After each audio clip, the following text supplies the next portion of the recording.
Kita akan berangkat 7 orang, posisinya seperti ini. Ada saya, ada Mbak Dewi. Berat berapa, Mbak? 50. 50. Ada Mas Aji nih, ini paling berat nih harusnya. Berapa beratnya? 110. Ya, ini tanjakan keduanya. Kita akan stop and go di pas tanjakan persis belokan ini.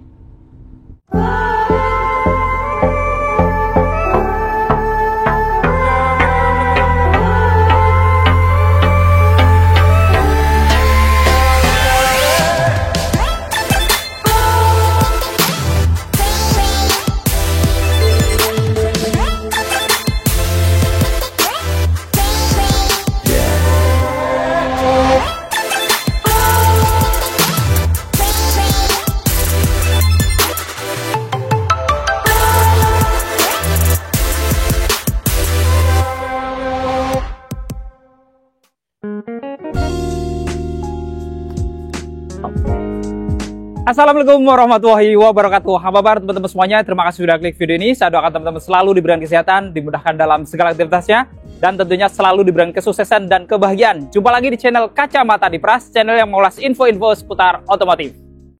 Nah, di samping kita sudah ada mobil test drive dari Mitsubishi terbaru, yaitu Mitsubishi Destinator, dan kali ini adalah yang tipe terlengkap, yang tipe Ultimate Premium. Mobil ini nanti kita akan bawa ke Sentul. Kita akan bawa ke tanjakan di Gunung Pancar, kita akan coba stop and go. Tapi yang berbeda pada video kali ini, kita akan isi full penumpang. Kita akan jalan ke sana 7 orang, plus di bagasinya juga kita isi 3 galon juga. Jadi seharusnya bebannya ini kita berikan maksimal. Kira-kira seperti apa kalau diisi penumpang full barang, terus ditanjakan apakah kuat atau enggak, dan kira-kira berapa konsumsi bahan bakar rata-ratanya nanti kita akan bongkar semuanya. Namun sebelum kita bongkar, buat teman-teman yang pengen tahu juga info promo-promo menarik dari Mitsubishi, nggak ada salahnya kita simak dulu video yang satu ini.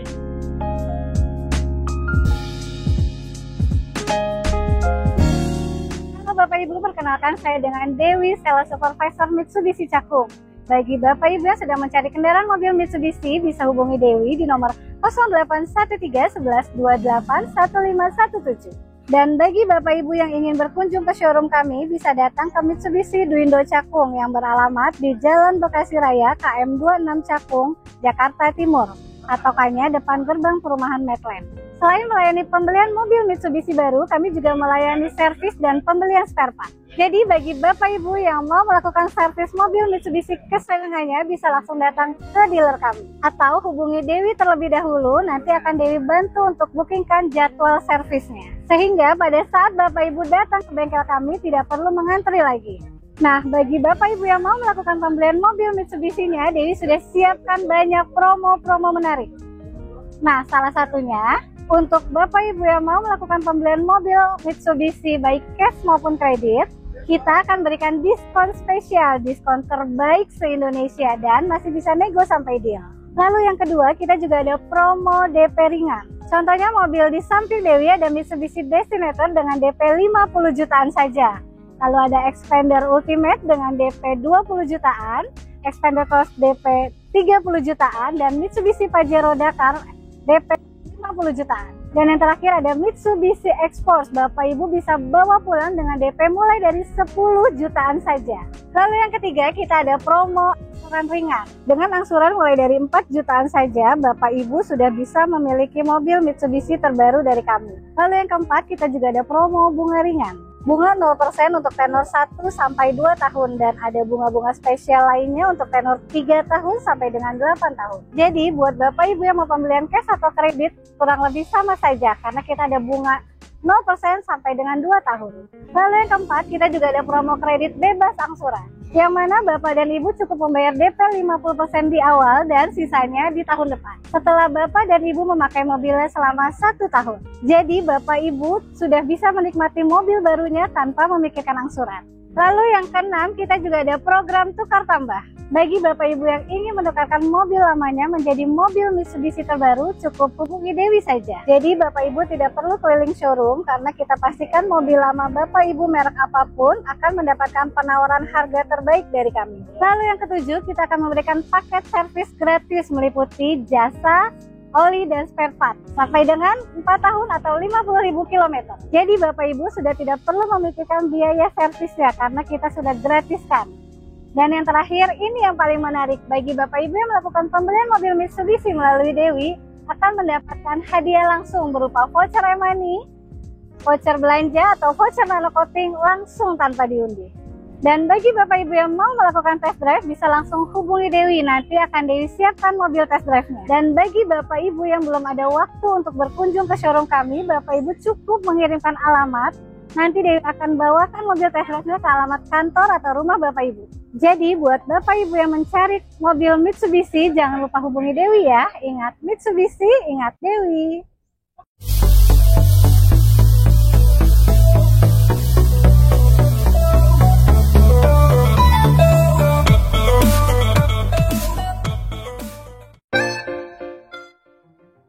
Ya teman-teman, kita mulai langsung jalan aja ya. Tapi sebelum kita jalan, kita tunjukkan nih di bagian bagasi. Bagasinya dia sudah elektrik ya, bisa langsung dari belakang, bisa pakai kick sensor, atau teman-teman dari tombol yang di depan, atau bisa dari remote juga ya. Jadi di remote juga ada tombol untuk membuka bagasi. Nah, kita isi 3 galon langsung ya. Terus ini kita taruh barang ya, nanti sama perlengkapan teman-teman mungkin juga dimasukin ke sini juga. Jadi tentunya mobil ini akan kita bawa secara full gitu ya. Oke, kita tutup.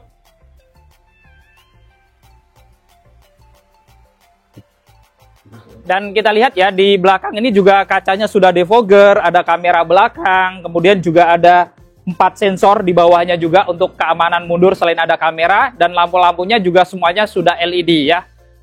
Kemudian di depan di sini juga sudah ada ADAS ya, nanti kita akan coba adaptive cruise controlnya, kemudian blind spot monitoringnya tentunya. Kemudian di sini juga ada kamera depan, ada 4 sensor juga di depan untuk keamanan kalau dekat dengan benda-benda di depan gitu ya. Dan lampu-lampunya juga sudah LED ya, baik untuk lampu DRL, lampu senja, lampu sennya, lampu utamanya sudah LED proyektor, lampu fog lampnya juga sudah LED semuanya. Kita ke samping. Dari sampingnya velgnya cukup besar, R18, sudah ada ABS, EBD, VSC, hill start assist juga gitu ya. Ground clearance-nya ini tinggi ya, jadi di 244 mm, jadi 24,4 cm. Spionnya juga ada kamera samping ya, karena ada kamera 360, bisa dilipat buka otomatis juga. Kemudian handle pintunya sudah model tarik dan tentunya sudah keyless atau smart entry ya, karena kuncinya seperti ini. Jadi ada tombol lock dan unlock, dan untuk membuka bagasi belakangnya tadi gitu ya. Jadi untuk kunci tekan tombol yang di pintu ini aja ya, langsung terlipat otomatis juga spionnya, karena sudah auto folding. Saat kita buka, spionnya juga akan langsung membuka otomatis. Kita langsung ke dalam. Di bagian interior dalamnya, di door trimnya juga ada tombol-tombol power window ya, termasuk untuk melipat spion, dan ada speaker tentunya karena yang tipe Ultimate Premium tertinggi dia pakai merek Yamaha ya, jadi speakernya juga cukup premium. Kita langsung masuk ke dalam. Dan untuk ban joknya ini tentunya sudah kulit semuanya sampai di baris ketiganya. Kemudian menariknya juga ada airbag di jok-joknya ya, di depan, di pilar juga ada karena airbagnya sudah ada 6. Dan yang menarik lagi, kalau yang tipe Ultimate Premium itu pengaturan untuk driver di joknya ini sudah elektrik ya, untuk maju mundurnya, kemudian untuk pengaturan ketinggian joknya, atau pengaturan sandarnya elektrik, ada 6 pengaturan. Kita langsung hidupkan mesin ya, jadi cukup injak rem, lalu tombol start engine-nya yang di tengah ini, di samping tuas transmisi. Kita hidupkan. Nah, di sini juga ada drive mode ya, nanti kita bisa coba juga mungkin kalau ada pas yang cocok gitu ya. Jadi mulai pilihannya itu ada normal, kemudian juga ada wet, itu untuk kalau pas hujan gitu ya, kalau jalanannya licin berair. Kemudian gravel itu kalau pas lewatin pasir. Kemudian ada termek ya, termek ini supaya akselerasinya itu lebih gigit gitu ya di jalanan biasa atau bermanuver gitu ya. Serta ada mat untuk di jalanan yang kalau lagi licin seperti lumpur gitu ya. Kemudian rem tangannya elektrik juga, di sini ada auto hold-nya juga. Oke, kita atur AC aja ya, masih pagi, kita kecilin aja. Nah, ini sudah dual zone, ada sinkronis juga. Kemudian juga ada pilihan auto ya, sudah digital semuanya. Dan di bawahnya ini juga ada colokan 2 ya, untuk model Type-C dan model USB. Lalu ada power outlet juga. Kemudian di belakang juga ada 2 colokan, bahkan di baris 3-nya juga ada 2 colokan lagi nih. Jadi semuanya ada colokan di setiap barisnya.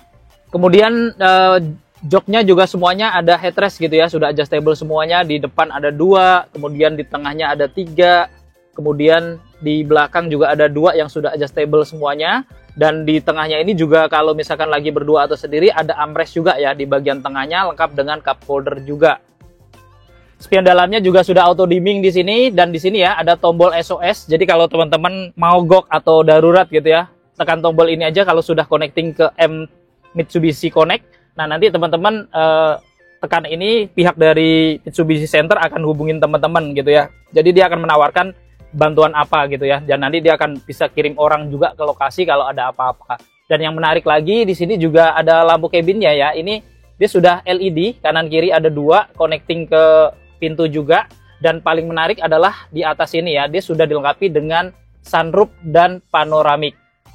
Kita buka panoramiknya aja, bisa yang tombol di kanan ya, seperti ini. Nanti dia berdiri di tengah, langsung tekan lagi, dia akan terbuka full untuk panoramiknya. Dan mungkin nanti pada saat konten kita akan buka kayak gini ya, supaya dalamnya terang gitu ya. Ini salah satu keuntungan dari panoramik. Dan sunroofnya juga bisa dibuka secara elektrik seperti ini. Ini cukup besar juga untuk bukanya gitu ya. Dan untuk tutupnya pun dia sudah elektrik juga ya, tinggal tekan seperti ini aja. Dan menarik di belakang ini juga blower AC-nya tuh sampai baris 3 ya. Ada 2 blower, di tengah juga kanan kiri ada 2 blower. Pegangan tangannya juga ada di tengah kanan kiri, di belakang juga ada gitu ya. Jadi bener-bener lengkap. Di bagian dashboardnya juga ini soft touch ya, sampai di kiri. Kemudian menariknya head unit audionya cukup besar. Ini sekitar 15 inan, dan dia frame-nya itu menyambung sampai ke speedometer ya. Di sini sudah ada Android Auto, Apple CarPlay gitu ya, bisa di-connectingkan. Bahkan saat dirubah ke R atau mundur juga bisa tampilkan kamera 360-nya, termasuk pada saat kita lagi jalan nanti, kalau kita mau kamera 360 juga bisa gitu ya, kita lihat seperti ini gitu. Jadi kalau pas ada jalanan yang jelek atau kita ragu-ragu mau lihat bawahnya, kita bisa juga nih ya, lihat kanan kiri, kemudian belakangnya seperti ini. Bahkan ini ada Mitsubishi Connect yang bisa disambungkan langsung ke gadget ya. Jadi kalau sudah disambungkan ke gadget, itu nanti teman-teman banyak fitur-fitur yang bisa dipakai, seperti misalkan reminder untuk servis, kemudian bisa hidupkan AC dari handphone aja gitu ya, kemudian bisa tahu tracking mobilnya kemana aja, kemudian bisa tahu mobilnya posisi di mana juga kalau misalkan lagi dipinjemin gitu ya ke orang, atau misalkan lagi hilang gitu. Jadi memang Mitsubishi sekarang lebih di-upgrade lagi gitu ya untuk fitur-fitur dan sistem dari keamanannya. Kemudian untuk speedometernya di sini juga dia sudah full animasi digital, jadi kayak yang ada di Pajero. Tentunya ini nanti kalau kita pakai fitur-fitur seperti ADAS, ini juga akan kelihatan semuanya jelas gitu ya. Lalu setirnya juga sudah dilapis kulit, ada airbag tentunya. Di kanannya ada tombol untuk pengaturan adaptive cruise control dan lane keeping assist yang nanti akan kita coba juga. Dan ada tombol-tombol untuk pengaturan MID, plus tombol-tombol untuk pengaturan head unit audionya juga. Jadi cukup lengkap, dan ini juga bisa diatur nanti ya, naik turun, maju mundur juga gitu. Jadi nanti bisa kita sesuaikan dengan posisi badan kita senyaman mungkin gitu ya. Dan untuk saklar-saklar lampunya juga sudah ada auto, dan di kirinya ada saklar samping wiper depan dan belakangnya. Menariknya di sini sudah ada pilihan auto ya, atau sudah auto rain sensor. Jadi kalau pada saat kita hidupkan, dia akan hidup otomatis nih untuk wiper depannya ya. Ya teman-teman, kondisi sebelum berangkat ya, kita akan berangkat 7 orang, posisinya seperti ini. Ada saya, ada Mbak Dewi. Berat berapa Mbak? 50. Ada Mas Aji nih, ini paling berat nih harusnya. Berapa beratnya? 110. Ada Mas Budi? 83. Mas Reza? 85. Mbak Hana di belakang? 58. Mbak Malika? 51 ya. Saya sendiri 67. Jadi nanti totalnya aku tongolin di sini ya, berapa berat kita total ditambah 3 galon tadi ya, yang sudah terisi 20 liter per galonnya. Oke, kita langsung berangkat aja, semoga lancar semuanya, dan mudah-mudahan bisa memberikan manfaat nih buat teman-teman yang barangkali lagi menimbang-nimbang pengen beli Destinator, kira-kira cocok atau enggak untuk mobil keluarga.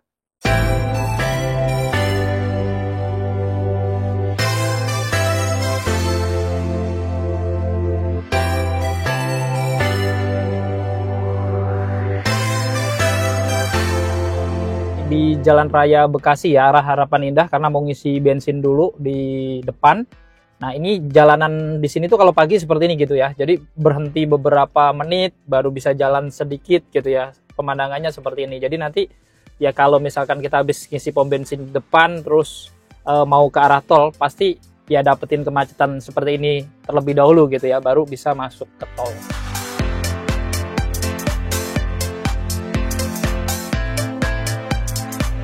Jadi kita sudah isi BBM full tank ya, jadi kita isi Pertamax RON 92 ya berarti ya. Terus sebenarnya mobil ini tuh nggak harus 92 atau 95 juga ya, karena di tutup tangki BBM-nya tadi ada tulisan di situ minimal bisa pakai 90. Jadi kalau teman-teman beli ini seandainya bisa ngisi Pertalite, mau diisi Pertalite juga sebenarnya masih oke aja gitu ya. Kita akan mulai perjalanannya di titik ini, itu kilometer sekarang itu di 2122 km ya. Jadi nanti sampai di Stul kita balik lagi kira-kira berapa, kita akan hitungnya dari sini. Kita kira-kira akan nambah berapa kilo, nanti kita bagi dengan BBM-nya. Oke, kita lanjut. Memang nih areanya area macet, apalagi kalau pagi nih. Jadi ngantri dulu ya, untuk keluar aja kita harus berhenti lama gitu, nggak bisa langsung.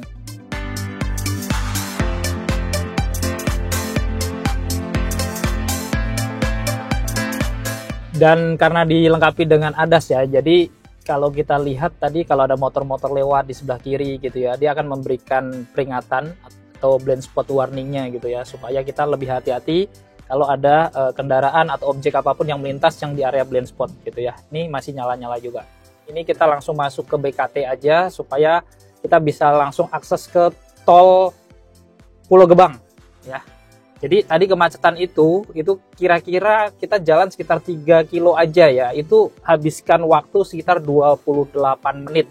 Tadi dari 9.18 sampai kita belok mau masuk ke jalan ini itu 28 menit gitu ya. Itu juga tentunya nanti akan mempengaruhi juga nih konsumsi bahan bakarnya ya, kemacetan yang 28 menit tadi.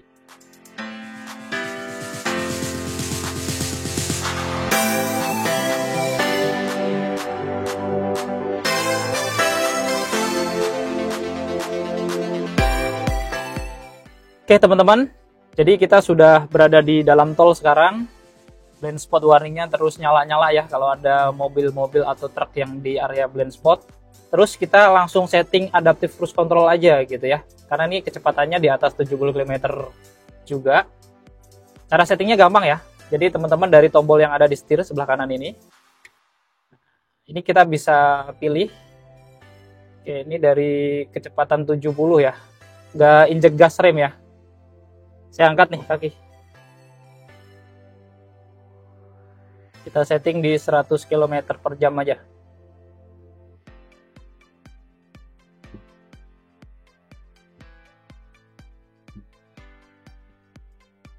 Oke, karena arusnya dia nggak mau ke 100 km, jadi kita di 90.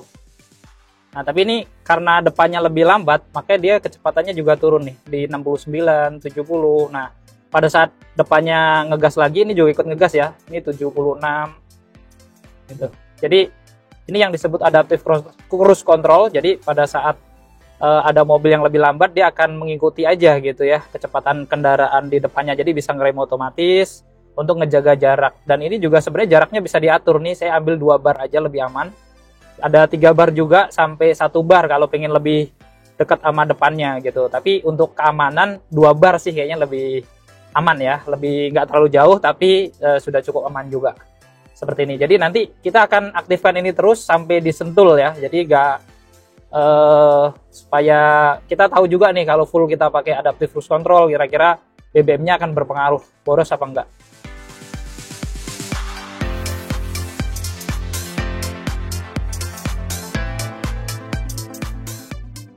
Ini kita sudah di tol Jagorawi, sudah pindah tol, jadi mengarah ke Sentul.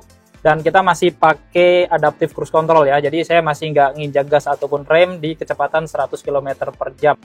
Dan dari tadi memang blind spot warningnya juga masih nyala-nyala, cuman memang sedikit kekurangan dari destinator ini, ADAS-nya tidak ada lane keeping assist ya, jadi kita ya harus tetap pegang setir aja gitu. Jadi nggak bisa kita lepas kayak gini gitu ya, kecuali jalannya lurus kayak gini, karena dia nggak bisa naruh di tengah marka jalan. Itu catatan yang kurang dari ADAS-nya di destinator ini ya. Tapi selebihnya untuk adaptive cruise control-nya juga oke. Pada saat ngerem juga cukup halus juga. Pada saat ditarikan dia juga halus juga gitu ya. Jadi nggak kerasa dredet-dredet gitu. Cukup oke. Terus dari mesinnya sendiri, ya memang ini berbeda dengan karakter di Expander ya, karena ini mobilnya 1500 mesin Expander istilahnya, tapi dipakein turbo gitu. Jadi memang secara tenaga lebih besar sehingga tarikannya pun juga lebih enak gitu ya. Jadi untuk tenaga mobil ini itu di 163 PS di 5000 RPM dan torsinya itu di 250 Nm, gede juga torsinya. Itu di RPM 2500 sampai 4000 RPM ya. Jadi cukup menarik memang dari mesinnya juga, nggak terlalu besar, seharusnya nggak terlalu boros juga, tapi cukup powerful juga gitu ya. Kalau dibandingkan mobil-mobil SUV 1500, tenaganya jauh lebih besar gitu ya. Jadi secara tarikan memang ya kerasa sih ada turbonya gitu ya. Tapi kita belum coba Termax-nya karena masih pakai adaptive cruise control. Kalau saya tipe orangnya yang suka manfaatin fasilitas gitu ya. Jadi ada adaptive cruise control, ngapain kita nginjek gas lagi gitu kan. Nah, kita setting aja di kecepatan 100 km per jam. Kemudian untuk kedapan suaranya ini dibilang bagus banget enggak, tapi ya cukup oke gitu. Karena kalau dibandingkan dengan mobil saya yang RWD gitu ya, itu masih lebih senyap di Destinator ini. Sudah keluar tol Sentul Selatan ya, ini berada di Sentul City, kita menuju ke arah Gunung Pancar ya, mulai terlihat gunung-gunungnya yang akan kita tuju. Mudah-mudahan di atas nanti kosong ya, karena kita mau stop and go, cobain pakai drive-nya si Destinator, nggak usah kita ganti ke gigi low-nya. Kira-kira dengan full penumpang plus tadi ada 3 galon yang terisi air penuh, kira-kira tetap aman apa enggak kalau di posisi drive ya. Jadi sebenarnya sih kalau kita nyetir normal seharusnya memang ditanjakan kita rubah ke low ya, tapi ya barangkali teman-teman juga pengen tahu juga nih kalau di posisi kita misalkan telat pindahin gigi gitu ya, kira-kira untuk stop and go di tanjakan yang agak ekstrim apakah mampu atau enggak gitu ya. Kita sudah mengarah ke Gunung Pancar, sudah mulai di tanjakan ya, mungkin boleh dibilang kaki gunungnya lah ya. Ini nanjak terus, tapi bukan tanjakan ekstrim, jadi kita taruh di drive pun juga masih oke. Dan kalau dibandingkan dengan kemarin pernah juga pakai Expander ke sini juga gitu ya, ini memang beda banget gitu ya. Jadi ini memang lebih enteng dibandingkan kemarin pakai Expander, karena ya turbonya tadi gitu ya. Naik terus ini, tapi ya memang masih bisa dikondisikan, kita masih di drive juga. Jadi tanjakan ekstrimnya nanti setelah lewatin hutan pinus ini justru ya.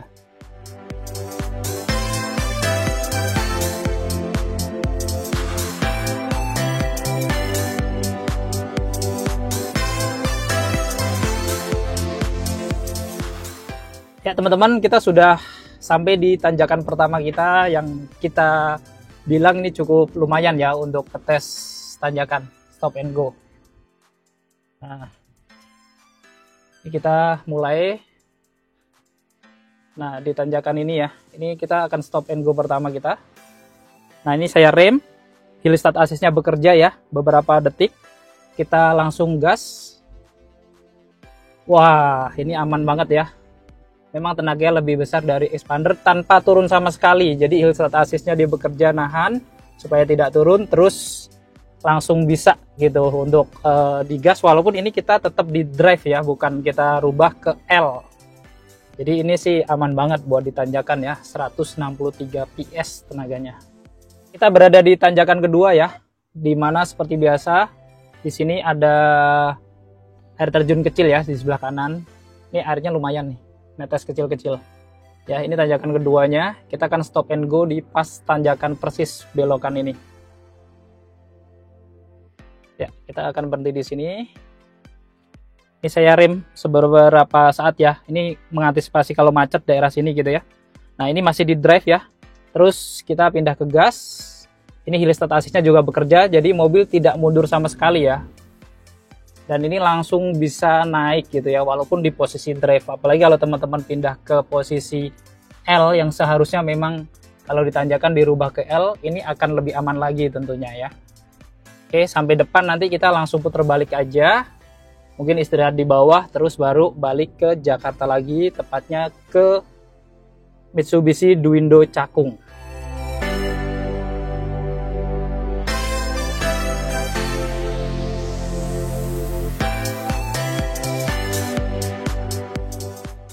Ya teman-teman, kita mau istirahat dulu ya di tempat langganan kita lah gitu ya, di belakang sambil liatin gunung, sambil kita isoma di sini dulu. Oke, ikuti terus videonya sampai nanti kita isi BBM lagi ya. Kira-kira konsumsi bahan bakarnya irit atau boros. Nah buat teman-teman, tadi takutnya kalau galonnya itu dibilang gimmick ya. Ini kita tunjukin lagi, kita masih di Sentul. Nih ya. Nah kamera bisa ngedekat nih, kita masih bawa galonnya ya.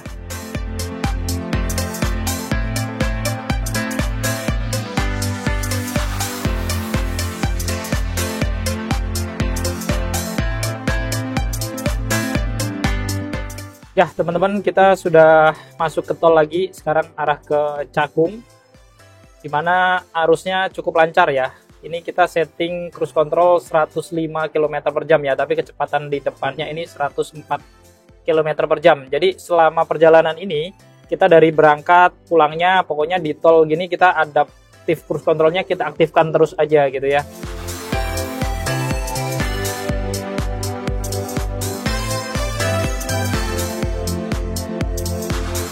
Kita sudah keluar tol Pulau Gebang akhirnya ya, jadi kita nggak jadi keluar Cakung karena melihat dari map kayaknya macet kayak tadi pas kita berangkat.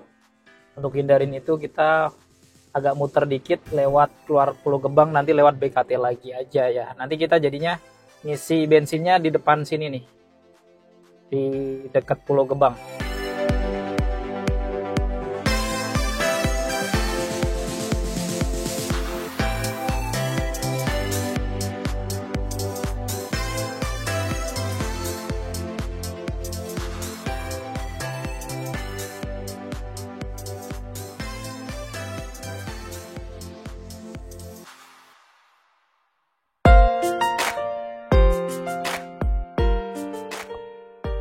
Ya teman-teman, akhirnya kita sampai di kesimpulan dan closing ya, dimana kita masih di area pom bensin atau SPBU yang ada di Pulau Gebang. Jadi kita sudah melakukan perjalanan dari Mitsubishi Cakung sampai ke Gunung Pancar. Tadi di tanjakan juga sangat oke. Kemudian dari handling juga tenaganya lumayan ya. Dari kesenyapannya juga lumayan oke juga. Terus kita pada intinya nih sekarang, yaitu konsumsi bahan bakarnya ya. Dimana kita tadi kilometer awal saat kita jalan itu di 2122 km yang sudah ditempuh. Kemudian sekarang di titik pom bensin ini di 2249 km. Artinya kita melakukan perjalanan ini dari Cakung ke Gunung Pancar, terus sampai di pom bensin Pulau Gebang lagi, balik seperti ini ya. Ini di 127 km total perjalanan kita hari ini. Dan tadi kita ngisi BBM lagi itu di 12,87 liter. Jadi kalau misalkan kita bagi dari total perjalanan dibagi dengan BBM-nya, itu kita mendapatkan angka real ya, dari full to full, itu kurang lebih sekitar 9,87 km per liter ya, 1:10 ya. Tapi kalau kita bandingkan dengan yang ada di speedometer, itu sekitar 10,5 km per liter. Ya mungkin ada selisih karena kadang kilometer saya hanya ambil dari buntutnya aja ya, berapa kilometer. Tapi kalau mungkin dari speedometer, dia biasanya masih menghitung koma-komanya berapa juga kilonya gitu ya. Jadi ini selisihnya seperti itu. Dan teman-teman tadi lihat sendiri pas kita berangkat itu juga macet ya pas keluar showroom. Kemudian di tanjakan itu tentunya juga bebannya akan lebih juga ya, karena kita menanjak-nanjak, apalagi tadi kita sudah 7-seater kita isi semuanya, 7 penumpang, kemudian kita bawa galon 3 juga. Artinya muatannya juga penuh. Terus kita bawa di tanjakan dengan posisi transmisi di drive, bukan di L. Nah ini juga salah satu yang mungkin akan membuat mobil itu akan semakin boros juga gitu ya. Jadi ini kita nggak nyari irit-iritnya berapa, tapi kita pakai real. Kira-kira seperti apa sih kalau misalkan teman-teman beli destinator terus dibawa jalan-jalan keluarga ke tanjakan gitu ya, dengan kombinasi macet atau enggak. Terus tadi juga pas di tol kita juga pakai adaptif cruise controlnya terus. Jadi 9,87 km per liter menurut teman-teman, apakah ini angka yang sudah cukup worth it, sudah cukup irit dengan mobil yang sebesar ini? Fitur-fiturnya juga banyak, kita pakai terus AC-nya tadi ya, terus juga kita colokin juga semua handphone kita, perangkat kita gitu ya, supaya nggak kehabisan juga. Nah kira-kira apakah ini cukup irit atau normal? Atau bahkan teman-teman punya pengalaman lain yang mungkin sudah test drive destinator bisa mendapatkan angka berbeda, nanti boleh komentar di bawah. Dan buat teman-teman yang berminat untuk bikin Mitsubishi Destinator ini, nanti teman-teman bisa hubungin Mbak Dewi, nomornya di bawah dan di deskripsi juga kita lampirkan. Jadi bisa langsung japri aja yang mau konsultasi atau mau test drive, atau bahkan teman-teman pengen langsung pesan nih Mitsubishi Destinator, bisa langsung hubungin Mbak Dewi, nomornya ada di bawah. Jadi cukup sekian untuk video kali ini. Jika bermanfaat, jangan lupa untuk share video ini dan dukung channel ini dengan cara klik tombol like, klik tombol subscribe, dan nyalakan loncengnya agar teman-teman selalu dapat notifikasi video-video terbaru dari Kacamata Dipras. Segala konten dan isi dari video ini merupakan sudut pandang dari Kacamata Dipras. Jadi jika ada kesalahan, mohon dimaafkan dan silahkan menuliskan di kolom komentar. Saya Dipras, pamit undur diri. Sampai ketemu di video-video yang akan datang. Wassalamualaikum warahmatullahi wabarakatuh.